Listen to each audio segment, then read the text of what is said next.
Media మిత్రులందరికీ ఒక చిన్న రిక్వెస్ట్ అండి. ఇప్పుడు ఫ్రెండ్ బర్త్‌డే పార్టీ అని వెళితే, మనము అక్కడ ఏం జరుగుతున్నాయో, లేపోతే వాళ్ళకి సంబంధించిన మిస్టేక్స్ అన్నీ మన పైన తోయడం కాదు కదండీ! మీరు గూడా ఒకసారి చూడండి. చూసి దాన్ని బట్టి నిజంగా ఏమన్నా ప్రూఫ్స్ లేపోతే ఏమన్నా మనం గూడా ఏమన్నా మిస్టేక్ చేశామని తెలిసుంటే అప్పుడు మీరు నా ఫోటో వేస్తే బావుంటుందండి. కానీ ఎలాంటి ప్రూఫ్స్ లేకుండా మీరు నా ఫోటో యూజ్ చేసి ఇలా నెగెటివ్‌గా చేస్తే నా కెరియర్‌కి ఎంత ఇబ్బందండి. ఎంత కష్టపడి I have come this far.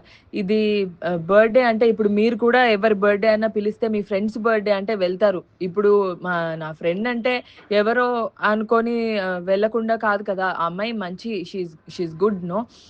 అలా నా ఫ్రెండ్ అని చెప్పి నేను వెళ్ళాను.